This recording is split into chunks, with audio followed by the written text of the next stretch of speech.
హరి ఓం.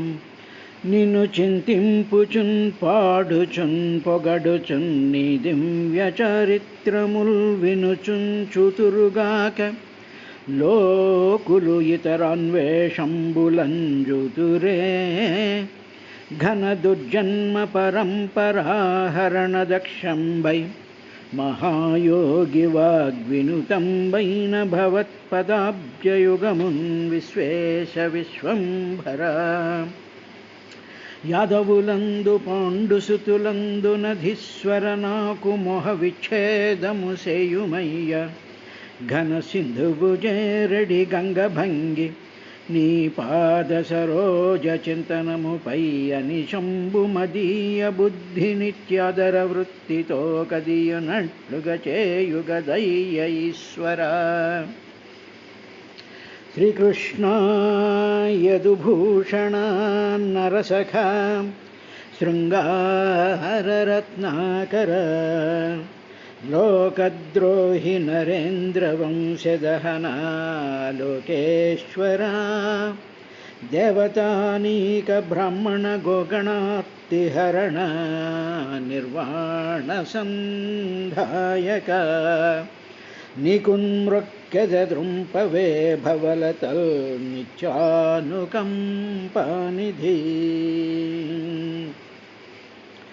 వాయువశంబులయ్యగసి వారిధరంబులు మింట కూడుచున్ పయుచునుండు కైవడి.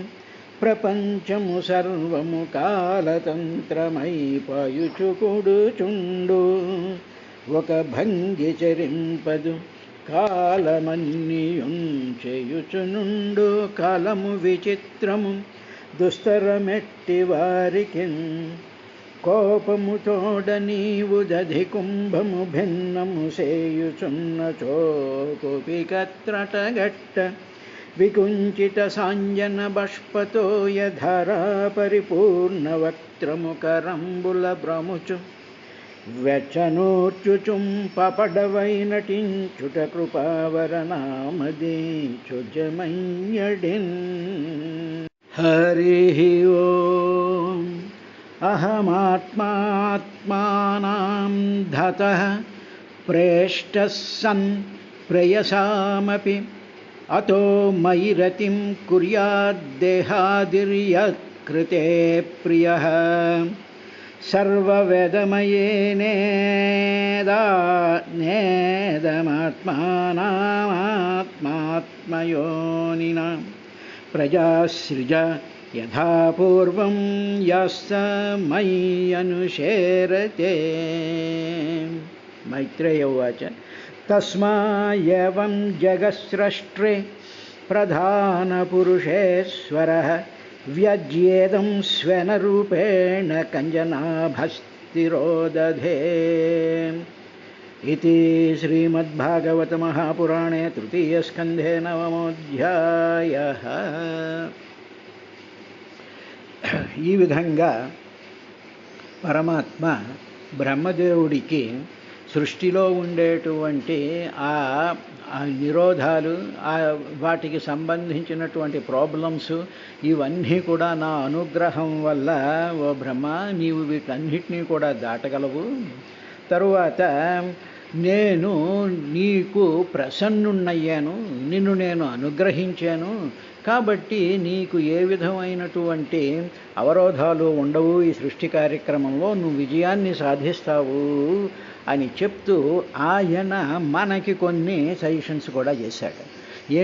ఆయన చేసినటువంటి సజెషన్ ఏమిటి అంటే, మానవులందరూ కూడా నన్ను తెలుసుకోవడానికి చాలా క్లేశం పడుతూ ఉంటారు. కారణం ఏమిటంటే వాళ్ళు నన్ను పంచభూతాలతో కూడుకున్న, ఇంద్రియాలతో కూడుకున్న, తర్వాత త్రిగుణాలతో కూడుకున్న, అంతఃకరణ చతుష్టయంతో కూడుకున్నటువంటి దేహంలో అన్నిటిలోనూ కూడా ప్రవహించేటువంటి జ్ఞానం, సత్యం, అనంతంగా ఉండేటువంటి నిత్యము, శుద్ధము, ముక్తము, బుద్ధమైనటువంటి తేజస్వరూపం కింద చూడలేకపోవడం వల్ల వాళ్ళకి నేను దుర్విజ్ఞేయ, నేను దొరకటం లేదు, ఎందుకంటే మానవుడి యొక్క మనస్సు సత్వగుణంతో కూడుకుంటుంది, ప్రాణం రజోగుణంతో కూడుకుని ఉంటుంది, శరీరం తమోగుణం, మొద్దు, పదార్థం అంతా మొద్దు. ఈ మూడిట్లోనే వాళ్ళ యొక్క మనసు, వాళ్ళ యొక్క హృదయం, వాళ్ళ యొక్క ఆలోచనలు నిరంతరం వీటికి సంబంధించినటువంటి వాటిలే ఉంటూ ఉంటాయి. కానీ వీటితో సంబంధం లేకుండా వీటిలన్నిటిలోనూ కూడా ఒక జ్యోతి స్వరూపం కింద, ఒక సత్యస్వరూపం కింద, ఒక జ్ఞానస్వరూపం కింద ఉండేటువంటి నన్ను వాళ్ళు పైకి తీసుకుని చూడలేకపోయినటువంటి పరిస్థితి ఏర్పడుతోంది. కాబట్టి వాళ్ళకి కష్టంగా ఉంది. కానీ నువ్వైతే ఆ స్టేజ్ని దాటావు.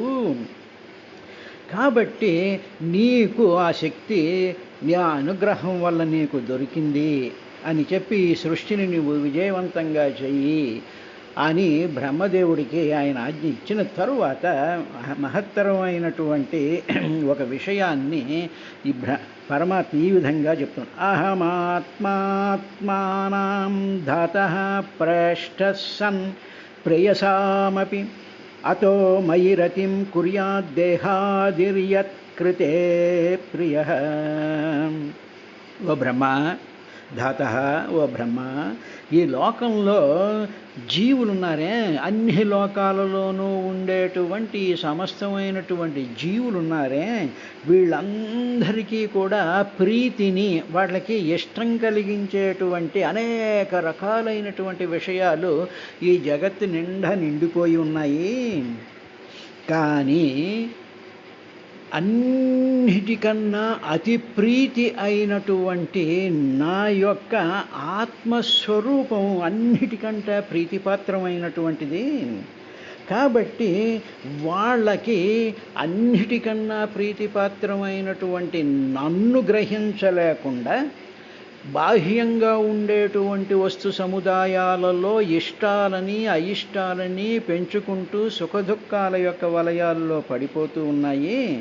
కాబట్టి మానవుడు ఏం చెయ్యాలి అంటే అతి ప్రీతిపాత్రుడైనటువంటి నన్ను మాత్రమే వాళ్లను ఇష్టపడాలి అని ఆయన ఒక విధంగా చెప్తూ ఏమిటి చెప్పాడు అంటే, ప్రతి మానవుడికి కూడా ఏదంటే ఇష్టము అన్నాం అనుకోండి. ఏదంటే ఇష్టం అంటే తనంటే తనకి ఇష్టం మొట్టమొదటి, అంతే కదా. నేనంటే నాకు ఇష్టము, తరువాత నా వస్తువుల మీద ఇష్టము, నాకు కనిపించేటువంటి ప్రపంచం మీద నాకు ఇష్టము.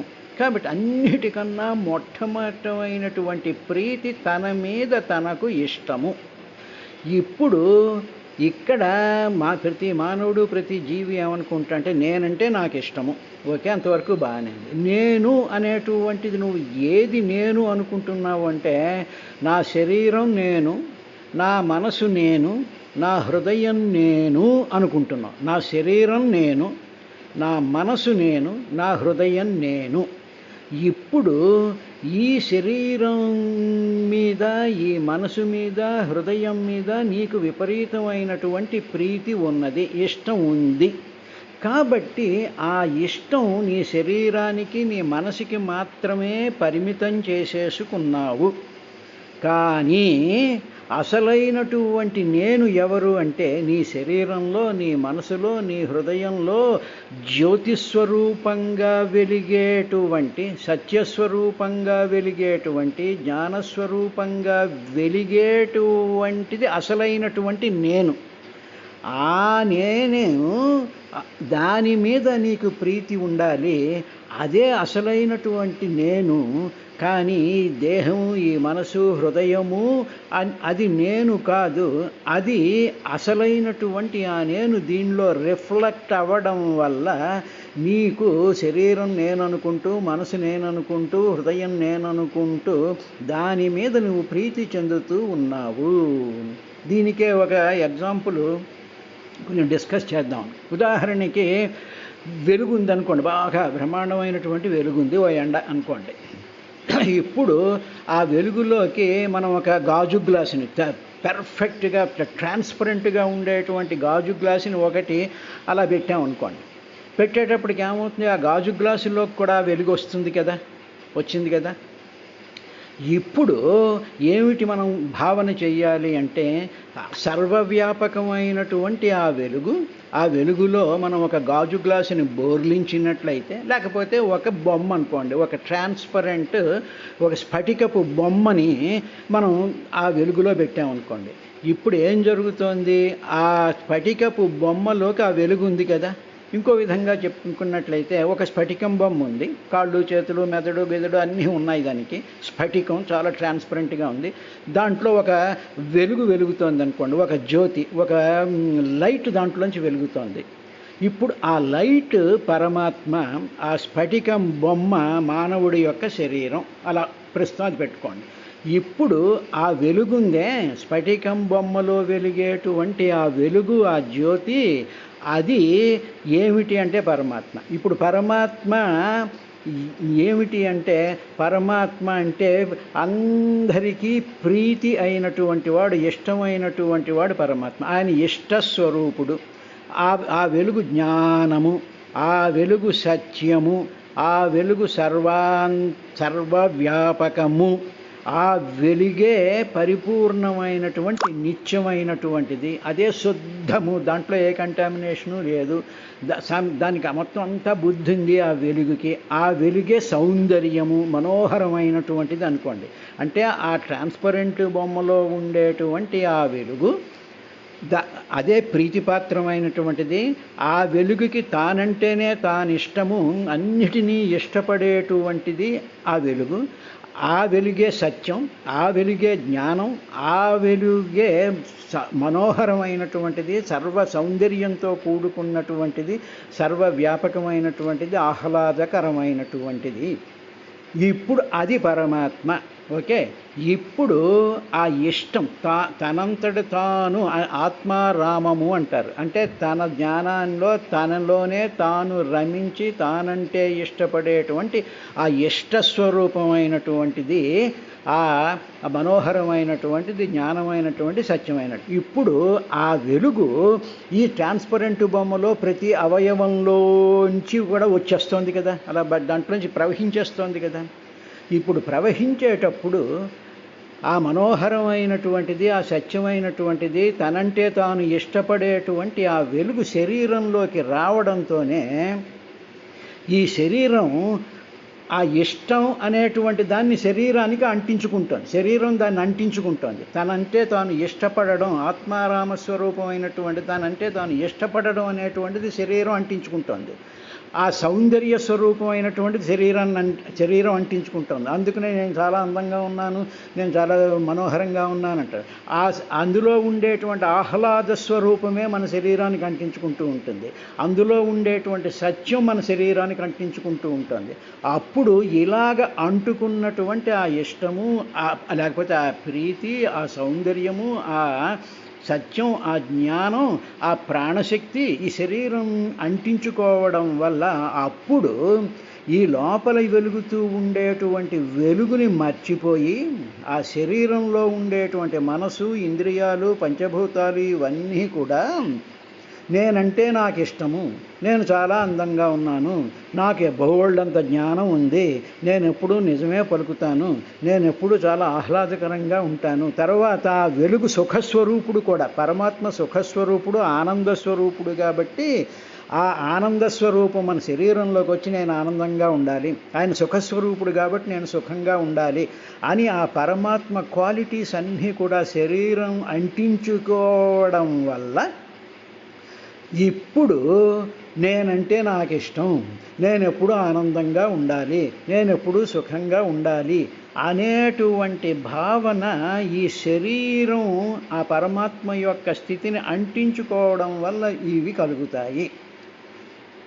ఇప్పుడు ఈ ఆనందం, ఈ సుఖం, ఈ నేనంటే నాకు ఇష్టము, నేను జ్ఞానాన్ని, నేను సత్యాన్ని అని నీ శరీరం అనుకుంటోంది అంటే, నువ్వు నా శరీరం అనుకుంటోంది, నా మనసు అనుకుంటోంది, నా హృదయం అనుకుంటున్నావు తప్ప అవన్నీ తమోగుణంతో కూడుకున్నటువంటి పదార్థాలతో కూడుకున్నటువంటి మాంసయుక్తంతో కూడుకున్నటువంటి వాయు రూపంలో ఉండేటువంటివి. తర్వాత కెమిస్ట్రీలో అవి లేవు.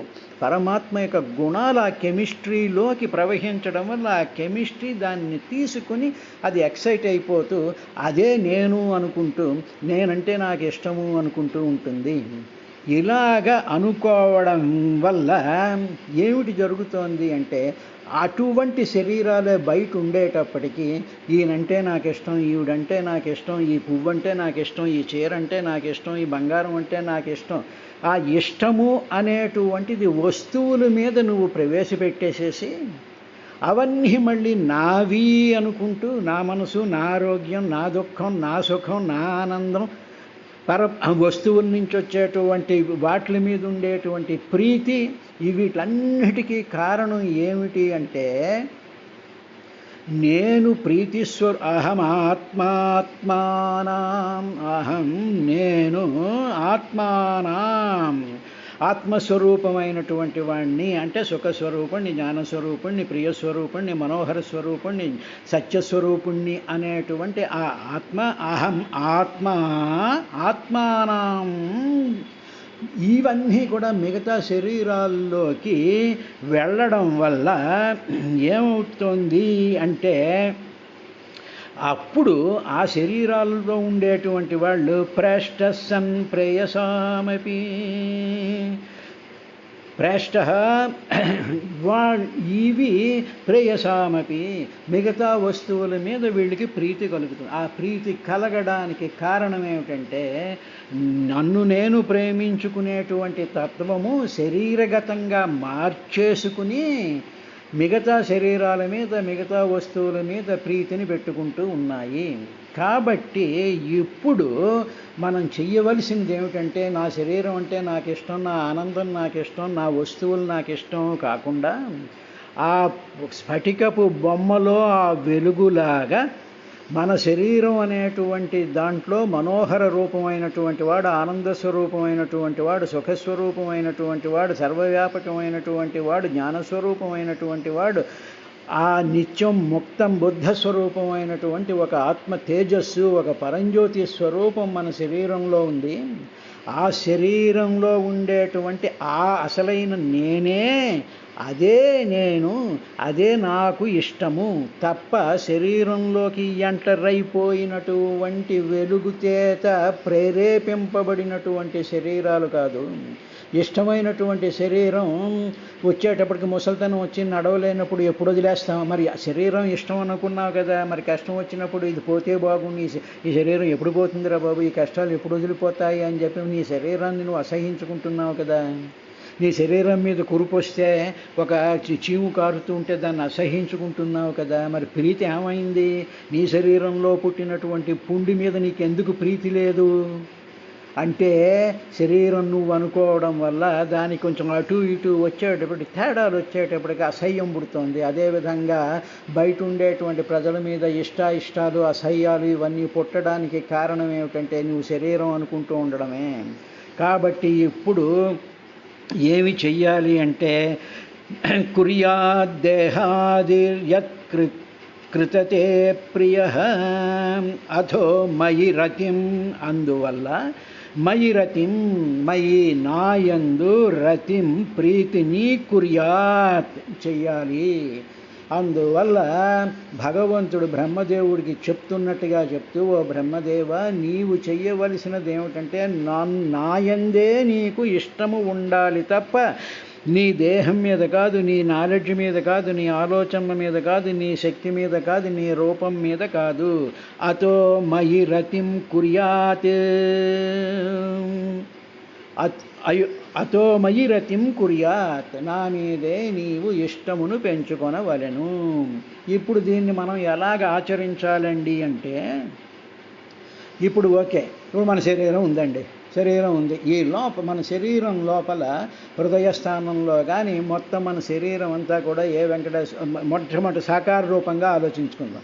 వెంకటేశ్వర స్వామి మన శరీరంలో ఉన్నాడు, లేకపోతే అమ్మవారి శరీరంలో ఉంది, లేకపోతే బాలరాముడి శరీరంలో ఉన్నాడు, లేకపోతే పరమాచార్యులు వారు మన శరీరంలో ఉన్నారు అని చెప్పి అది ఆ స్ఫటిక బొమ్మలో వెలుగు ఏ విధంగా అయితే మనం ఊహించుకున్నామో ఇప్పుడు ఆ వెలుగు స్వరూపానికి బదులు మన హృదయంలోనూ, మన మనసులోనూ, మన కళ్ళల్లోనూ ఆ విగ్రహ రూపాన్నో ఆ సాకార రూపాన్నో పెట్టుకుని అదే నాకు ఇష్టం స్వామి, నువ్వే నాకు ఇష్టం, నువ్వే నాకు ఇష్టం, నేను ఎప్పుడూ నీ గురించే ఆలోచిస్తూ ఉంటాను అని చెప్పి ఆ స్వరూపం మీద, ఆ సత్యం మీద, ఆ లైట్ మీద, ఆ కాంతి మీద, ఆ జ్ఞానం మీద మనం ఇష్టం పెంచుకోవాలి తప్ప నా శరీరం, నా మనసు, నా ఆలోచనలు, నాకిష్టమైనటువంటి వాళ్ళు అనేటువంటి ఇష్టాలన్నిటినీ వెనక్కి లాగేసి మన శరీరంలో పరమాత్మ ఉన్నాడు, జ్యోతి స్వరూపం ఉంది అని చెప్పి దాని మీద మనం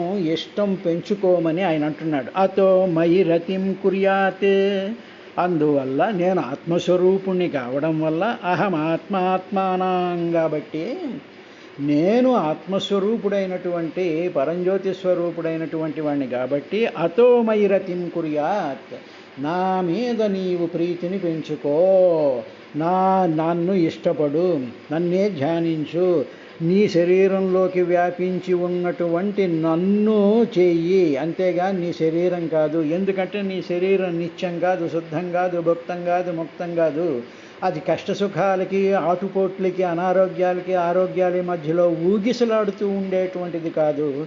ఏమీ ఊగిసలాడకుండా ఉండేటువంటి అహం ఆత్మాత్మానం ధాతః, ఓ బ్రహ్మదేవ, అందువల్ల నా మీద నీవు రతిని, ప్రేమను పెంచుకో. అందువల్ల అనన్య మమత విష్ణౌ విష్ణౌ ప్రేమ సంగతౌ భక్తిరిత్య విజీయతే అని భక్తికి డెఫినేషన్ ఇప్పుడు ఇక్కడ చెప్పాడన్నమాట. అంటే భక్తి అంటే అనన్యంగా మమకారం పెంచుకోవాల్సినటువంటిది. హృదయ మధ్యంలో ఉండేటువంటి విష్ణు స్వరూపాన్ని మీద మనం పెంచుకుంటూ, ఆ ప్రీతిని పెంచుకుంటూ, ఆ దానిని సేవ చేస్తూ, దాన్ని స్తుతి చేస్తూ అనేటువంటి సాధన నిత్యం ఏ పుంసాన్, ఎవరైతే ఏ పురుషుడైతే చేస్తూ ఉంటాడో వాడికి నా అనుగ్రహం ఉండడం వల్ల వాడికి సర్వ రోగాలు తీరిపోతాయి, సర్వ కోరికలు కూడా తీరిపోతాయి, వాళ్ళకి విముక్తి కలుగుతుంది, వాళ్ళ మోక్ష సామ్రాజ్యాన్ని పొందుతారయ్యా అని చెప్పి భగవంతుడు ఒక సాధన రహస్యాన్ని మనకి ఇచ్చిన తరువాత బ్రహ్మదేవుడితో ఆయన అంటున్నాడు, సర్వవేదమయేనేదాత్మానాత్మాత్మయోనినా ప్రజాసృజయథా పూర్వం యాశ్చ మయి అనుశేరతే. ఓ బ్రహ్మ, ఇప్పుడు నీ సృష్టి చెయ్యాలిగా, ఇప్పుడు మనం చేయాల్సిన కార్యక్రమం అది రెడీగా ఉందిగా, దానికి రెడీ అవ్వు. ఇప్పుడు సకల ప్రాణులు ఈ సమయంలో ఎక్కడున్నాయి? అవన్నీ నాలో లీనమై ఉన్నాయిగా. కాబట్టి నాలో లీనమై ఉన్నటువంటి ఆ సకల ప్రాణుల్ని నీవు మళ్ళీ సృష్టి రూపంలో బయటికి తీసుకురావాలి. అలా తీసుకురావాలి అంటే నీకు ఆ టెక్నాలజీ అంతా తెలియాలిగా, ఎలా తీసుకురావాలి, వాటిని ఎలా సృష్టి చేయాలి, ఎక్కడెక్కడ పెట్టాలి, వాటికి ఎంతంత ఆయుష్ ఇవ్వాలి, వాటికి కావలసినటువంటి సంభారాలు ఎక్కడి నుంచి చేయాలి అనేటువంటి ఆ సమస్తమైనటువంటి జ్ఞానం ఉందే, ఆ నాలెడ్జ్ అంతా ఉందే, అదంతా కూడా సర్వవేదమయే. ఆ సర్వవేదమై, ఆ వేదాలన్నీ నీ గర్భంలోనే ఉన్నాయిగా, వేదగర్భ. ఆ నాలెడ్జ్ అంతా నీలోనే ఉంది కాబట్టి నంబర్ 1. రెండవది, నీవు కూడా ఎక్కడి నుంచి వచ్చావంటే నాలో నుంచే వచ్చావు. ఆ వేదాలు ఎక్కడి నుంచి వచ్చాయి అంటే ఆత్మయోనినా. ఆత్మ అంటే నేను, నేనే పుట్టుక, యోని అంటే పుట్టుక స్థానం. ఆత్మయోనినా, నేనే పుట్టుక స్థానం. ఆ పుట్టుక స్థానంలో నుంచే సర్వవేదమయే, అన్ని వేదాలు దాంట్లో నుంచే వచ్చాయి. తర్వాత ఆత్మానాత్మ, నీవు కూడా దాంట్లో నుంచే వచ్చాయి. అంటే ఆ వేదాలు నీలోనూ కూడా ఉండి, ఆ నువ్వు, ఆ వేదాలు రెండూ కూడా ఆత్మయోనిన, నాలో నుంచే వచ్చాయి. కాబట్టి ప్రజాసృజ, కాబట్టి ఆ టెక్నిక్, దానికి సంబంధించినటువంటి మొత్తం ప్రొసీజర్ అంతా నీ దగ్గర ఉంది. కాబట్టి యథాపూర్వం, పూర్వకల్పంలో నువ్వు ఏ విధంగా అయితే ప్రజాసృజ, ప్రజలను సృష్టించేవో అదేవిధంగా యాశ్చ అలా చెయ్యి నువ్వు. అలా చెయ్యాలి అంటే వీళ్ళందరూ ఎక్కడున్నారు అంటే ఈ జీవులు, ఈ లోకాలు ఇవన్నీ కూడా నాలోనే ఉన్నాయి కదా. మయి అనుశేరతే, అవన్నీ కూడా నాలోనే శయనించి ఉన్నాయి కదా. వాటినన్నిటినీ కూడా నీవు నీ నాలెడ్జ్ చేత, నా యొక్క అనుగ్రహం చేత వాటిని సృష్టి చెయ్యవయ్యా అని చెప్పిన తరువాత मैत्रेय उवाच तस्मात् एवं जगत्सृष्टे प्रधानपुरुषेश्वरः వ్యజ్యేదం స్వనరూపేణ కంజనాభస్తిరోధదే. అలా చెప్పిన తర్వాత ఓ విదురా, పద్మనాభియందు కలిగినటువంటి తర్వాత ప్రకృతిని జీవుల్ని కూడా నియంత్రించేటువంటి ప్రధాన పురుషేశ్వరుడైనటువంటి ఆత్మస్వరూపుడైనటువంటి పరమాత్మ సృష్టి చెయ్యవలసినటువంటి విధానాన్ని బ్రహ్మదేవుడికి చెప్పేసి తిరోదధే స్వనరూపేణ తన ఆత్మస్వరూపంలోనికి అంతర్ధానమైపోయాడయ్యా అని చెప్పి ఈ 9వ అధ్యాయాన్ని ముగించారు. రేపటి కార్యక్రమం 10వ అధ్యాయంతో మొదలు పెడదాం.